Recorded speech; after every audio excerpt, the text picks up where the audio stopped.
Olá! Hoje a gente vai mergulhar num assunto da Igreja Católica que, olha, talvez não seja tão famoso assim, mas é super importante, a doutrina social. É uma parte fascinante da sua missão que vai muito, mas muito além dos muros da igreja. Para começar, vamos direto ao ponto com a pergunta que mexe com muita gente. Será que a fé é só uma coisa pessoal? Sabe, aquela relação particular de cada um com Deus e ponto final? Ou será que a fé tem algo a dizer sobre o mundo aqui fora? Esse mundo real, cheio de problemas, de desafios, mas também de muita vida em comunidade. Pois é, a resposta da igreja para essa pergunta é bem direta. E essa resposta não é um palpite, não. Ela está formalizada em todo um corpo de ensinamentos. Vamos entender então como a igreja enxerga o seu papel na sociedade. E aqui está o conceito central, a doutrina social da igreja. É bom já esclarecer, não é um partido político, nem um plano econômico.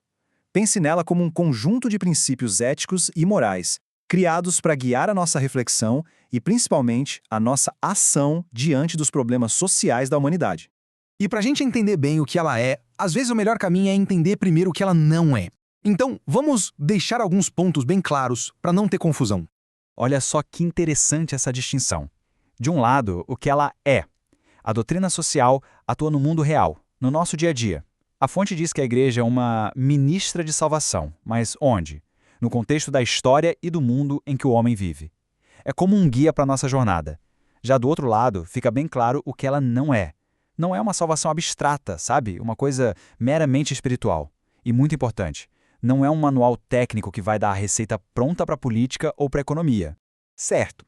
Se não é para propor um sistema específico, então qual é a missão? A resposta a essa pergunta nos leva direto para o coração da doutrina social. E essa citação da fonte é simplesmente genial para ilustrar a ideia. O objetivo não é só a conversão de uma pessoa, de forma isolada. A meta é bem maior. É transformar a própria sociedade, a cultura, as estruturas, a partir dos valores do Evangelho. A metáfora do fermento é perfeita, né? O fermento não fica lá, separado da massa. Ele se mistura. Ele meio que desaparece nela e a transforma por dentro, fazendo tudo crescer. É exatamente essa a ambição da doutrina social em relação à sociedade. Vamos aprofundar um pouco mais essa ideia.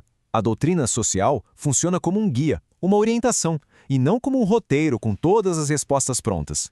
O texto da fonte é bem explícito aqui. A igreja não oferece um modelo de partido político ou um sistema econômico ideal. Ela não diz vote em fulano ou adote tal sistema. Essa simplesmente não é a missão dela. Então, o ponto-chave é este. Em vez de dar um mapa com o destino final, a doutrina social oferece uma bússola.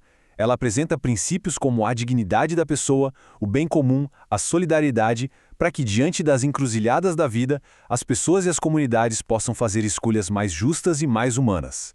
Mas de onde vêm esses princípios todos? Como é que esse corpo de ensinamentos foi construído? Vamos dar uma olhada nas suas bases.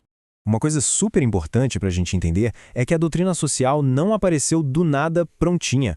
Como a fonte nos diz, ela foi se formando pouco a pouco, como uma resposta aos novos desafios que a humanidade foi enfrentando, como a Revolução Industrial, por exemplo. E toda essa construção histórica se apoia fundamentalmente em duas grandes fontes de sabedoria.